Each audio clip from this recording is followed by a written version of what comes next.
Ini anak-anak nih lagi jatuh cinta ya. Ada nama Hayati di sini? Ada?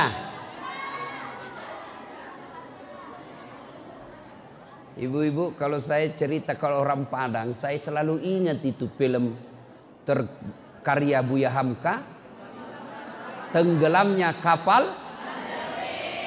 Siapa nama laki-lakinya? Siapa nama ceweknya? Hayati. Aku akan bawa cintaku sampai mati.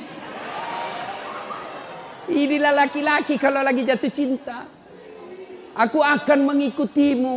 Kemana kau pergi aku ikut. Kau ke gunung aku akan mengikutimu. Gunung kan kudaki. Lautan ku seberangi. Masjid kau lewati. Dek. Cewek. Halo Ahwat. Jangan kau percaya kalau cowok lagi jatuh cinta. Jangan. Bohong itu. Satu-satunya makhluk yang tidak boleh kau percaya, laki-laki ketika dia jatuh cinta. Bohong itu. Semua enak-enak dia bilang. Dia bawakanlah kau coklat.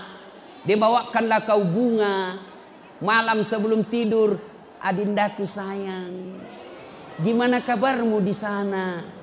Aku menunggumu di sini kesepian. Pret. Dalam hidup tentu kita tidak bisa melupakan jasa perempuan. Banyak orang yang ditelantarkan oleh bapaknya.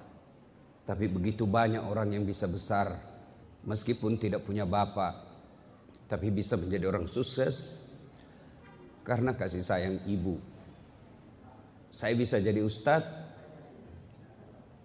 meskipun saya tidak pernah mondok, tapi karena ibu saya. Beliau sekarang usia 85 tahun. Tidak pernah sekolah. Punya suami yang pekerjaan tidak jelas. Pernah ditinggal merantau bertahun-tahun. Saya melihat ibu saya menjual piringnya untuk menyekolahkan anaknya. Saya melihat ibu saya, dia jual mesin jahitnya yang satu-satu peninggalan dari kakek saya. Saya ingat itu mesin jahit warna hitam, mereknya kupu-kupu. Dijualnya 10.000. Pertama dia hanya pinjam duit 5.000 sama tetangga, lalu tidak bisa dibayarnya. Lalu ibu saya berkata, ambil ini mesinku, kau beli 10.000. Tapi yang membelinya hanya mampu membeli 9.000. Piring gelas habis dijual. Karena bapak saya waktu itu pergi merantau dan tidak punya penghasilan. Tapi ibu saya gigih menyekolahkan anaknya. Alhamdulillah dari ibu yang tidak punya sekolah itu, saya tahu adab. Saya tahu tata kerama. Saya ingat sekali ketika ibu saya selalu menyuruh saya, nak kau pergi pinjam gula di sebelah. Kalau ada tamunya, tidak ada gula pasir, pinjam di sebelah. Kau duduk dulu. Jangan kau bicara sambil berdiri. Duduk kau, tudak kau kalau orang Bugis bilang. Ajak mumat bicara tetong. Duduk kamu, jangan kau berbicara sambil berdiri. Tidak adab itu. Begitu dipeliharanya adab untuk anak. Saya pernah dikasih lombok merah yang besar, ditumbuk, dikasih di mulut saya. Karena saya didapat berbicara kotor. Begitu peliharanya adab. Padahal ibu saya tidak ada sekolah. Tidak pernah ikut majelis taklim. Tidak pakai jilbab besar zaman itu. Tapi alhamdulillah kami anak-anaknya punya adab. Dan inilah puncak dari semua ilmu, adab. Tidak ada gunanya tinggi fikih, tasawuf, tadarrus. Kau tidak punya adab, tidak ada gunanya itu semua. Dan alhamdulillah ibu saya mampu menanamkan itu. Tentu kita heran, kenapa ibu-ibu sekarang tinggi sekolahnya. Fasilitas di rumah lengkap. Suaminya punya gaji bulanan. Sopirnya pun ada. Mau ke pasar juga diantar. 2 anaknya kok tidak bisa dididik. Ini tentu menjadi koreksi buat kita semua. Kok ibu-ibu bisa begini sekarang? Zaman dulu masa aja susah. Tapi berhasil menjadi anaknya menjadi Buya Hamka. Menjadi anaknya seperti pendiri pesantren ini. Lalu kenapa kita sekarang yang mapan? Ekonomi bagus, rumah baik, ber-AC, kendaraan baik, pekerjaan tiap bulan dapat gaji. Anak kita cuma 2 kok berantakan. Ini tentu koreksi buat kita semua. Ibu-ibu yang saya muliakan. Dalam Islam, perempuan tidak bisa dinafikan perjuangannya. Dalam Islam, perempuan tidak bisa dilupakan jasa-jasa besarnya. Ibu-ibu, usia berapa Rasulullah diangkat menjadi Rasul? Berapa? 40. Berarti Siti Khadijah umurnya waktu itu berapa? Berapa? 65 tahun. Saat itu Rasulullah pulang dari Gua Hira. Lalu Rasulullah berkata, "Wahai istriku, selimuti saya kedinginan." Ibu-ibu, kira-kira kalau suaminya menghilang 3 hari tidak ada kabar, lalu pulang kedinginan, "Bu, selimuti saya." Kira-kira apa jawaban ibu? Apa jawaban ibu? Selimuti saya. Apa kira-kira ibu langsung ambil selimut? Tidak. Diinterogasinya suaminya. Dari mana kau? Dari mana kau tiba-tiba kedinginan? Mana handphonemu? Maka semestinya istri yang baik tidak banyak bertanya ketika datang suaminya. Dari mana kamu?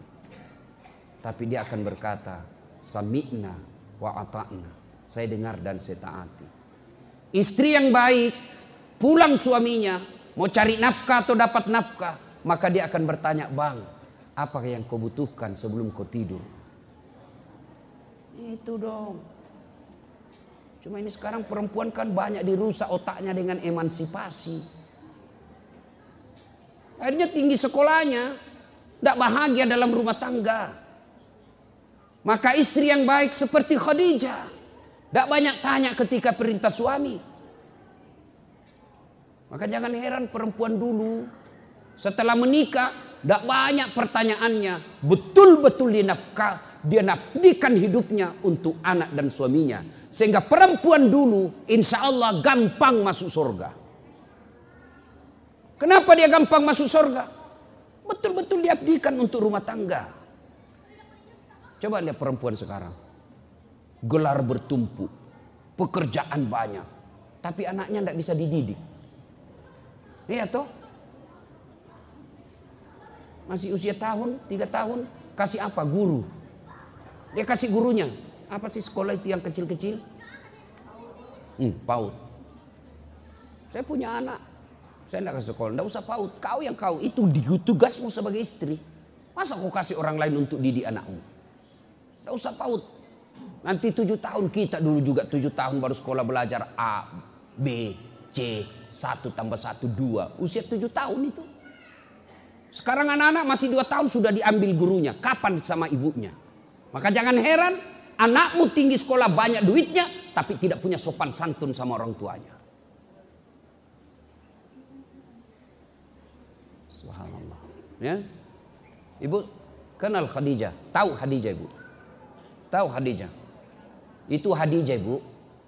Ini karena ibu-ibu yang banyak maka nasihat buat ibu-ibu. Tahu Khadijah? Khadijah ibu. Itu Khadijah sebelum menikah dengan Rasulullah. Dia adalah orang yang paling kaya di Mekah. Paling kaya di Mekah waktu itu. Kekayaannya 2/3 barang-barang mewah di Mekah miliknya Khadijah. 2/3 barang mewah di Mekah miliknya Khadijah. Subhanallah. Tapi ketika setelah menikah dengan Rasulullah, beliau miskin. Dan ingat, ketika Rasulullah Khadijah sakaratil maut, itu baju yang dipakai, Bu. Baju yang dipakai Khadijah 8 kali tambal. Tahu tambal, Ibu? Hah? Koyak, robek, dikasih kain. Iya toh? Tapi hebatnya di bajunya Khadijah, tambalan ke-8-nya tidak lagi pakai kain. Pakai apa? Pelepah daun kurma. Kenapa? Sudah habis kainnya Nabi. Terbayangkan miskinnya? Ada di sini ibu-ibu 8 kali tambal bajunya. Bukan yang ada 8 kali beli baju 1 bulan. Ya. Iya. Khadijah ketika sakaratil maut, dia panggil anaknya Fatimah. Fatimah, ta'al. Anakku sini dulu. Kenapa, Bunda? Ini sebentar lagi saya akan menghadap kepada Allah. Tolong mintakan serbannya bapakmu. Serban. Tahu serban, Ibu? Mintakan serbannya bapakmu yang selalu dia pakai menerima wahyu. Minta, saya mau pakai untuk kain kafan. Mudah-mudahan serbannya bapakmu itu, yang tak lain serbannya Rasulullah, saya jadikan kafan sehingga saya terhindar dari azab kubur. Lalu anaknya berkata, Bunda, Bunda aja yang minta. Minta sama bapakku. Apa kata Khadijah? Oi, Bu, dengar ini, Bu. Apa kata Khadijah? Saya malu minta sama bapakmu. Masya Allah. Habis hartanya untuk bantu dakwanya Nabi, minta serban, malu sama suaminya. Masih adakah istri sekarang yang malu minta sama suaminya? Nah, ibu-ibu malu minta sama suami. Jangankan minta, dicuri. Sudah disembunyi, tidak dikasih, masih dicari. Sampai-sampai ada bapak-bapak yang pelit betul. Ini bapak yang tidak beres juga. Pelit. Dia dapat honor. Dia ikat-ikatlah itu honor duitnya. Ya, ini bukan hak istri saya, bukan gaji bulanan. Ini honor tambahan. Dia ambil itu duitnya, dibungkus kantong plastik kresek. Lalu diikat karet. Dia mau sembunyi di bantal. Dia dapat istriku. Dia mau sembunyi di bawah kasur. Masih didapat. Terpaksa dibawa karpet. Begitu istrinya bersihkan kamar, didapat itu bungkusan. Ini kan ibu-ibu sekarang pandai cari duit. Dia teriaklah, Pak, duit apa ini? Yang mana? Yang dibungkus plastik warna hitam. Duit apa? Duit sial. Maksudnya apa? Setengah mati kau sembunyi, kau dapat pula. Lalu Khadijah berkata, saya malu minta sama bapakmu. Didengar oleh Rasulullah. Didengar oleh Rasulullah. Datang Rasulullah kepada Nabi. Kepada istrinya. Wahai Ummul Mukminin. Karena Rasulullah itu tidak pernah memanggil nama istrinya. Ini pelajaran buat bapak-bapak nih. Jangan pernah manggil nama istri. Khadijah itu dipanggil oleh Nabi, ya Ummul Mukminin, ibunya orang Islam. Aisyah beliau panggil ya Khumaira, yang kemerah-merahan pipinya. Karena memang Siti Aisyah merah delima pipinya. Maka bapak-bapak mulai besok, tahun baru Hijriah ini, panggil istrinya dengan panggilan kasih sayang. Misalnya istri mancung hidungnya, panggillah istrimu. Wahai istriku yang termancung hidungnya di parang panjang. Nggak mancung hidungnya, Ustaz. Giginya kau lihat. Justru giginya yang mancung. Lehernya kau lihat. Lehernya pun jelek, alisnya kau lihat. Mana yang bagus? Jangan terlalu jujur. Mentang-mentang istrinya gendut. Dut.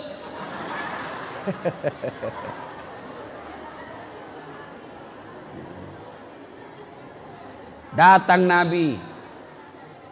Wahai ibunya orang Islam, habis hartamu untuk bantu saya dakwah. Ketika Nabi diboikot 3 tahun, diboikot saat awal-awal Islam dakwah. Itu kan diboikot itu Bani Hashim. Tidak boleh bertransaksi dengan Bani Hashim. Tidak boleh bekerja sama dengan Bani Hashim. Puluhan orang Islam yang wafat waktu itu. Habis hartanya untuk Khadijah untuk bantu umat Islam pada saat itu. Nabi berkata, habis hartamu untuk bantu saya. Hanya ini kaserban yang kau minta. Ya Rasulullah, sebentar lagi ajal menjemput. Saya minta mudah-mudahan engkau mau memberiku kain serban. Menetes air matanya Nabi terharu. Tiba-tiba muncul Jibril. Lalu Jibril berkata kepada Nabi. Karena Jibril tidak bisa bicara kepada Khadijah. Jibril hanya boleh berbicara kepada Nabi dan Rasul.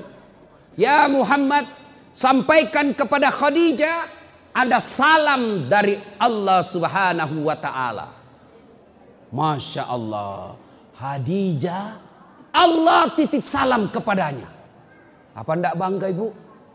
Saya saja pernah dapat ucapan selamat hari raya dari Pak JK, Yusuf Kalla. Bu, bangga saya bu. Kepada yang terhormat Dasat Latif, Wakil Presiden Republik Indonesia dengan ini mengucapkan selamat Hari Raya Idul Fitri. Mohon maaf lahir dan batin. Taqabbalallahu minna wa minkum taqabbal ya karim. Salam hormat Muhammad Yusuf Kalla, Wakil Presiden Republik Indonesia. Itu ucapan selamatnya bu, saya bawa pulang kampung. Saya kasih lihat semua sepupuku di kampung. Kau lihat ini. Sepupumu. Coba. Itu baru kartu lebaran kita sudah bangga. Wakil presiden. Padahal wakil presiden ada habis jabatannya. Bagaimana kalau Allah yang titip salam. Dan itu Allah titip salam kepada Khadijah. Lalu Jibril pun berkata lagi. Ya Muhammad, sampaikan kepada Khadijah. Ada salam dari Allah. Dan Allah telah menyediakan Khadijah istana dalam surga. Masya Allah. Sudah surga, istana lagi. Sudah dalam surga, sudah kenikmatan, tambah lagi istana. Istananya kata Jibril, sampaikan kepada Khadijah, Allah sediakan istana dalam surga yang terbuat dari mutiara. Ibu tahu mutiara? Tahu mutiara? Kenapa tidak dikatakan terbuat dari jamrud? Terbuat dari berlian, terbuat dari emas. Kenapa terbuat dari mutiara? Karena ternyata Khadijah punya sifat seperti mutiara. Apa sifat mutiara ibu? Mutiara hidup di dasar laut. Ada masuk pasir, ada masuk kerikil-kerikil dalam perutnya. Dia tutup cangkangnya. Bayangkan, perut mutiara itu kan daging yang lembut. Tutup cangkangnya, masuk pasir, masuk kerikil, pasti sakit kan? Tapi ditutup cangkangnya, mutiara tidak pernah berteriak. Yang pasir kerikil dia oles sendiri, dia hadapi sendiri dalam cangkangnya. Setelah beberapa saat kemudian dibuka cangkangnya, apa yang keluar? Mutiara. Apa sifat Khadijah? Masalah dalam hidupnya, masalah dalam rumah tangganya tidak pernah diekspos keluar, tidak pernah mengeluh kepada manusia. Khadijah hanya mengeluh kepada Allah. Ibu-ibu zaman sekarang ngeluhnya bukan di sajadah, ngeluhnya bukan doa, ngeluhnya di mana? Di Facebook. Ngeluhnya di mana? Di WhatsApp. Ngeluhnya di mana? Medsos. Bertengkar suaminya update status. Tidak kusangka kau begitu. Pergi suaminya 3 hari tidak ada kabar, update status lagi. Di mana di kau? Update status lagi, kesepian banget.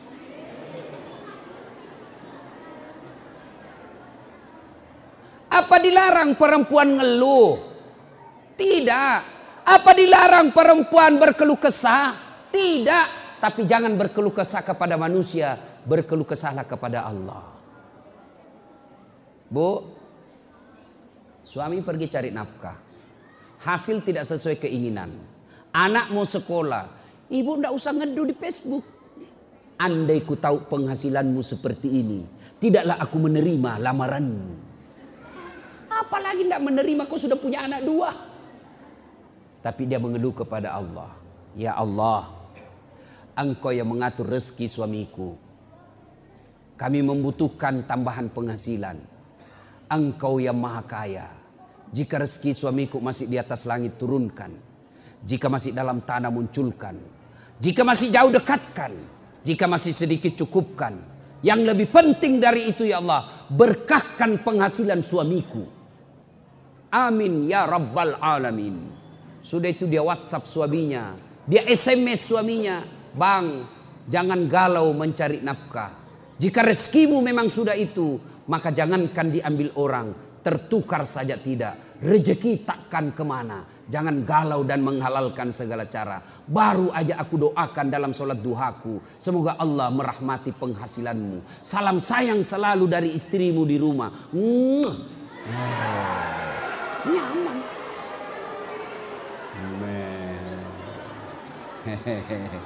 Ini anak-anak nih lagi jatuh cinta ya. Ada nama Hayati di sini? Ada? Ibu-ibu, kalau saya cerita kalau orang Padang, saya selalu ingat itu film karya Buya Hamka, Tenggelamnya Kapal. Siapa nama laki-lakinya? Siapa nama ceweknya? Hayati. Aku akan bawa cintaku sampai mati. Inilah laki-laki kalau lagi jatuh cinta. Aku akan mengikutimu. Kemana kau pergi aku ikut. Kau ke gunung aku akan mengikutimu. Gunung kan kudaki. Lautan ku seberangi. Masjid kau lewati. Dek. Cewek. Halo Ahwat. Jangan kau percaya kalau cowok lagi jatuh cinta. Jangan. Bohong itu. Satu-satunya makhluk yang tidak boleh kau percaya, laki-laki ketika dia jatuh cinta. Bohong itu. Semua enak-enak dia bilang. Dia bawakanlah kau coklat. Dia bawakanlah kau bunga. Malam sebelum tidur, adindaku sayang, gimana kabarmu di sana? Aku menunggumu di sini kesepian. Pret.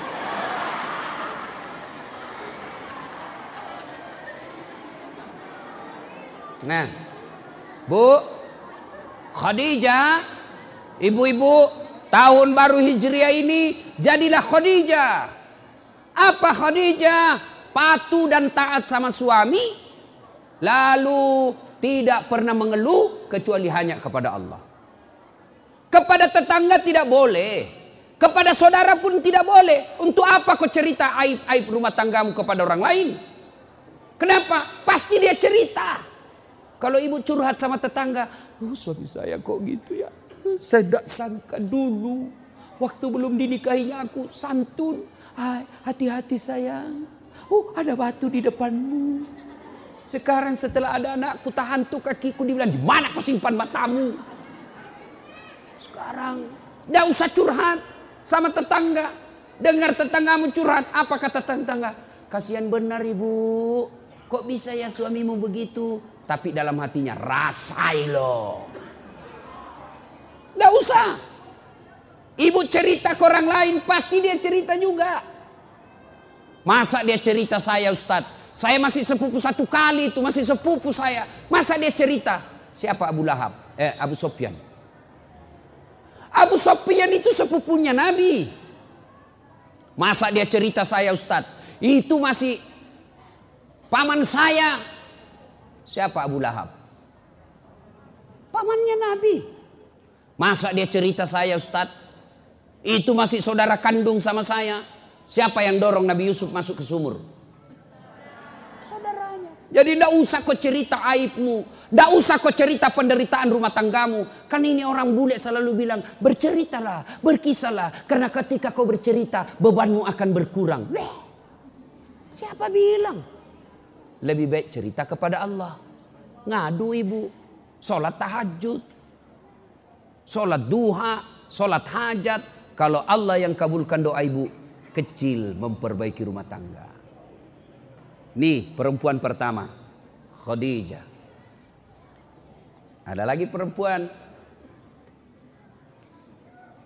Nabi dakwah, la ilaha illallah, tiada Tuhan selain Allah, jangan sembah kecuali Allah. Oh ribut Madinah, Mekah, marah kafir Quraisy, marah Abu Jahal, tersinggung Abu Lahab, jengkel Abu Sufyan, marah pembesar-pembesarnya. Akhirnya apa? Muhammad dimusuhi, ditangkapi orang yang masuk Islam, disiksa budak-budak yang masuk Islam. Salah satu budak yang disiksa hidup-hidup namanya Sumayyah. Ada yang tahu siapa Sumayyah? Ini ibu-ibu bapak guru, perkenalkan ini tokoh Sumayyah kepada adik-adik santri kita, santriwati, supaya dia punya sifat seperti Sumayyah. Sumayyah kan budak, hamba sahaya. Beda pembantu dengan hamba sahaya ibu. Kalau pembantu itu punya hak, digaji tiap bulan, dia dilindungi, itu pembantu. Kalau hamba sahaya itu hak milik, sama handphone kita punya. Mau ditendang, mau dijual, mau dibakar. Mana hamba sahaya. Nah, ini Sumayyah hamba sahaya. Ditangkap satu keluarga. Dicebur dalam tanah, dikubur dalam tanah sampai di leher. Suaminya, anaknya. Dijemur berhari-hari. Apa?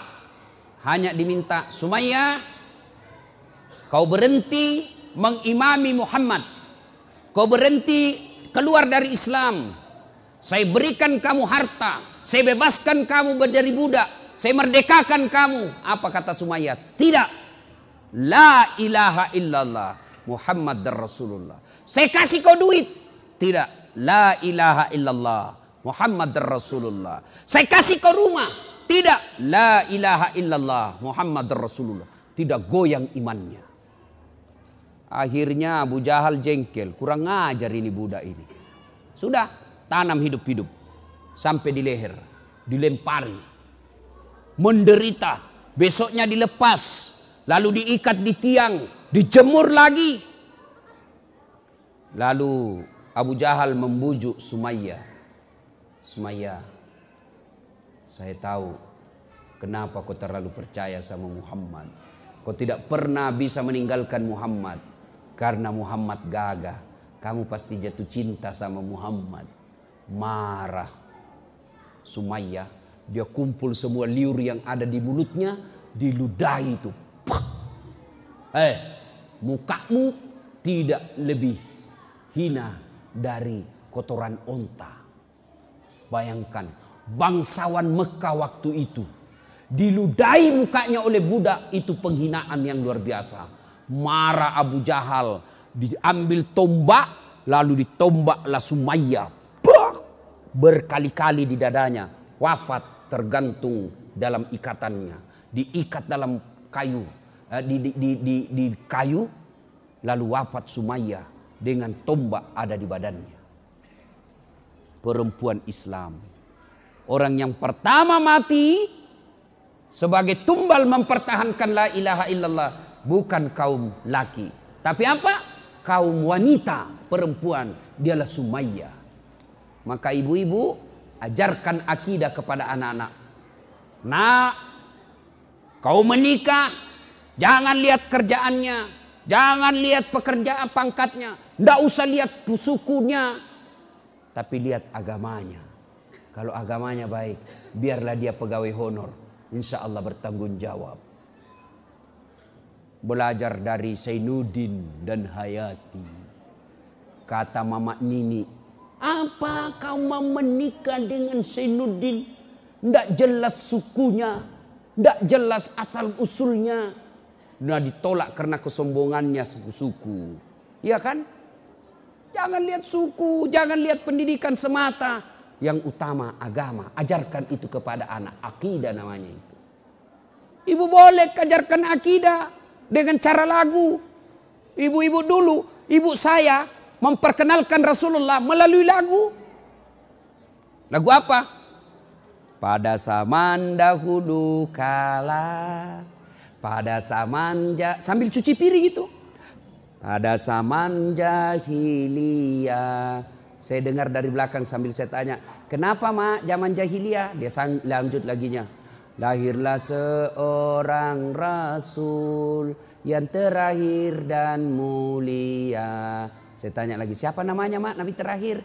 Nabi Muhammad namanya. Siapa nama ibunya? Siti Aminah ibunya. Siapa bapaknya? Abdullah nama ayahnya. Di mana tinggal? Di Padang atau Makassar? Madinah tempat tinggalnya.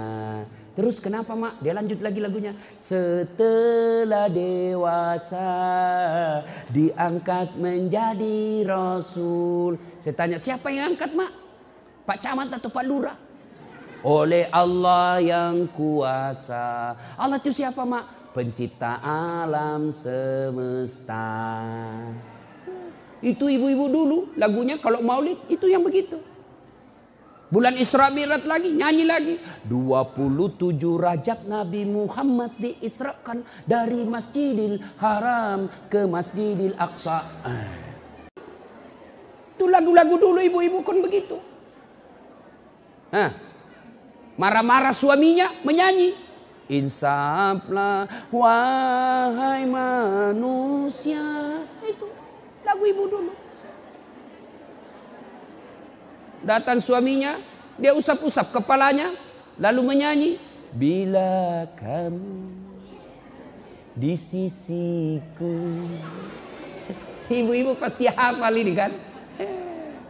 Itu ibu-ibu dulu lagunya. Sekarang lagunya ibu-ibu modern apa? Pulang apa begini dulu, datang suaminya nyanyi dia. Apa lagunya? Lalai lalai lalai panggil aku si Jamblay. Abang jarang pulang, aku jarang dibelai. Ya. Bu, ajarkan akidah. Anak-anak kan sekarang senang lagu. Iya toh? Senang lagu itu anak-anak. Ajarkan lagu. Tapi lagu-lagu yang ada akidah. Ada kan lagu kita dulu waktu kecil. Apa lagunya zaman kecil dulu? Topi saya bundar. Bundar topi. Kalau bukan hasil guru TK. Nah, kalau guru akidah dia ganti itu lagu. Tuhan saya Allah, Allah. Kalau bukan, bukan. Nah, itu ada manfaatnya. Akidah. Topi saya bundar. Ya namanya topi. Ya pasti bundar karena kepalamu bundar kecuali segi 4 kepalamu.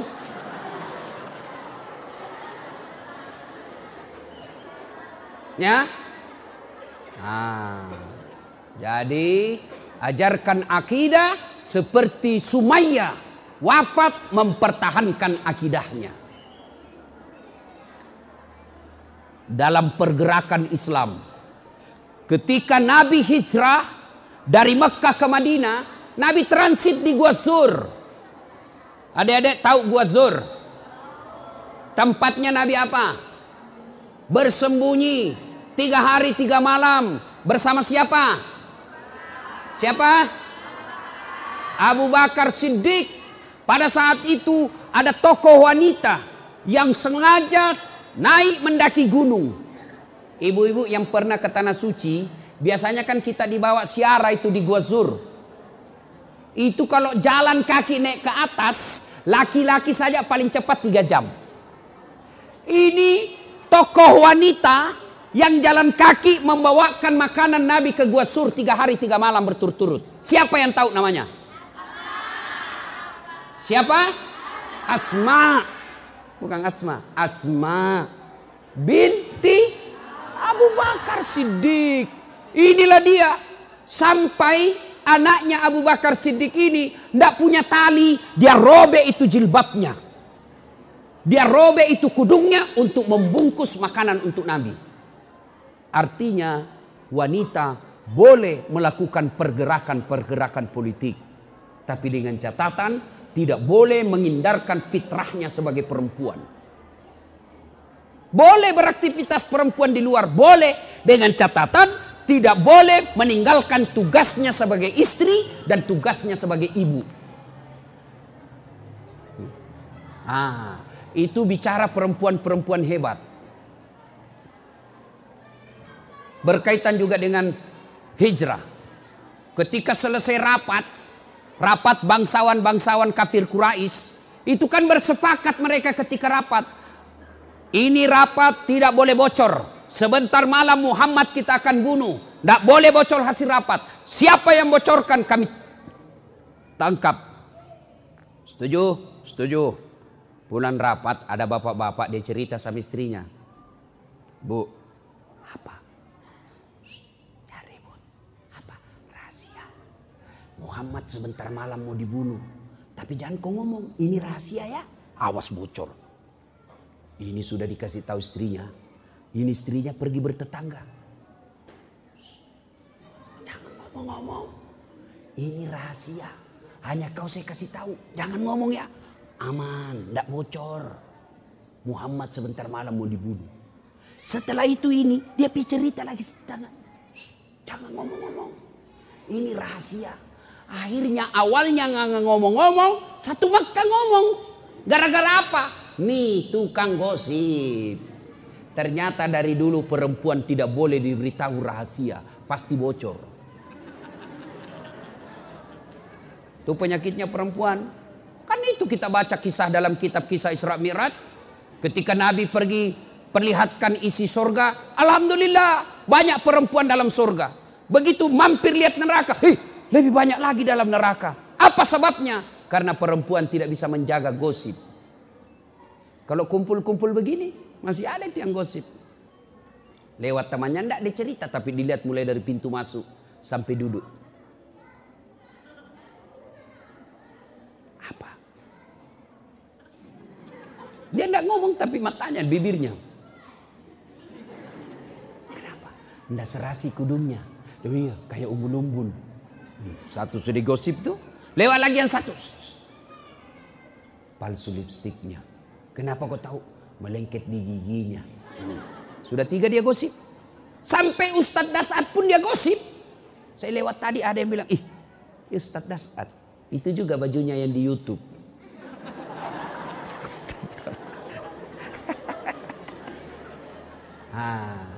Bu, kata Nabi, ada 6 sifat yang menghancurkan amalmu. Dia hancurkan tadarusmu. Dia hancurkan tahajudmu. Dia hancurkan Senin Kamismu. Dia hancurkan semua amal-amal kebaikanmu. Ada 6 kata Nabi. Satu di antara 6 penghancur amal itu kata Nabi. Qillatul haya. Kurang rasa malu. Berikutnya. Nabi pernah jalan ke suatu tempat. Dalam perjalanan menuju tempat tersebut. Nabi melewati pemakaman. Tahu pemakaman ibu? Tahu? Ketika Nabi lewat, contoh-contoh ini ya. Nabi dari sini mau ke sini, tapi Nabi melewati kuburan, pemakaman. Sini pemakaman. Begitu Nabi lewat sini, Nabi bersabda, langkahkan kakimu dengan cepat. Sahabat langkahkan kaki, cepat-cepat sampai Nabi di tujuan sini. Setelah selesai urusan Nabi balik lagi, rute yang sama. Setelah tiba di sini, sahabat langsung langkahkan kaki dengan cepat lagi. Tanpa diperintah Nabi, mereka langkahkan kaki cepat. Nabi bilang, tidak usah buru-buru, santai saja. Biasa saja. Sampai di sini, sahabat bertanya, ya Rasulullah, waktu pergi, di sini kami disuruh buru-buru. Pulang kok tidak lagi, ada apa? Nabi menjelaskan, andai saja kau diberi telinga seperti pendengaranku, maka kau akan tahu betapa disiksanya ini orang dikubur. Saya tidak tahan mendengar. Maka saya langkahkan kakiku cepat-cepat supaya saya tidak dengar dia disiksa di kuburnya. Waktu pulang tidak lagi disiksa. Kenapa? Saya dapat berita dari Jibril. Allah perintahkan Jibril, perintahkan malaikat yang menyiksa di kubur, hentikan siksaanmu. Tidak mungkin ini anak orang tuanya kusiksa di kubur, sementara anaknya lagi belajar mengaji membaca basmalah. Bismillahirrahmanirrahim. Baru anaknya baca basmalah, orang tuanya sudah dilepaskan dari siksa kubur. Nah, ini yang banyak sekarang. Anak-anak kita berantakan. Sopan sama cowoknya, kurang ajar sama mamanya. Ibu-ibu, bu, Pak, kalau anak kita jabat tangan sama bapak, dia cium enggak tangannya? Cium tangannya bapaknya? Enggak, saya lihat. Dia cuma sliding. Jabat tangan. Itu anak-anak kita ke jabatan. Itu bukan cium tangan itu. Cium tangan itu begini. Baru. Itu cium tangan. Anak-anak kita sekarang ini. Mak, saya pergi sekolah ya. Bukan cium tangan itu. Sekalinya cowoknya, iya Pak. Dongo. Tahu dongo? Beleng-beleng. Tahu beleng-beleng? Dongo. Itu dia. Sama cowoknya sopan. Sama bapaknya kurang ajar. Kenapa anak-anak kita sekarang begini, Bu? Kenapa? Kenapa? Salah satu sebabnya orang tua gagal mendidik anak. Prestasi ibu bukan jadi anggota DPR. Prestasi ibu bukan jadi insinyur, ketua partai, ketua ini. Bukan. Prestasi ibu yang dinilai di akhirat kelak. Anak yang soleh dan soleha. Saya sibuk Ustadz. Suamiku juga sibuk Ustadz. Tuntutan pekerjaan sosial Ustadz. Oke, kalau sibuk bawa anak di pesantren. Nah ini fungsinya pesantren. Ibu kalau anak di pesantren, insya Allah makannya halal. Anak di pesantren, insya Allah temannya baik. Anak di pesantren, insya Allah salatnya berjamaah di masjid dan tepat waktu. Ya, kadangkala anak dimasukkan pesantren, ibunya ndak tega. Ndak tega saya lihat anak saya. Kesian. Satu kamar 8 di dalam, ndak pakai kasur. Makannya cuma tempe. Ada kakak saya dulu dikasih masuk pesantren anaknya. Ndak tega saya lihat anak saya. Kenapa? Makan tempe di dalam. Kesian dia. Saya bilang bawa keluar anakmu, dia makan narkoba. Ya. Nah, ibu bapak saudara-saudara sekalian, inilah fungsinya pesantren. Bawa anak-anak kita, serahkan ke guru. Kalau ibu tidak mampu mendidik anak, mau ngajar ngaji anak, ibu juga tidak tahu ngaji. Mau ngajar fikih anak, ibu juga tidak tahu fikih. Ya, sudah dorong ke pesantren. Mudah-mudahan di pesantren insya Allah anak kita dapat hidayah dan keluar menjadi wanita muslimah yang akan menolong ibunya di akhirat kelak. Inilah tausiah kita, mudah-mudahan ada manfaat.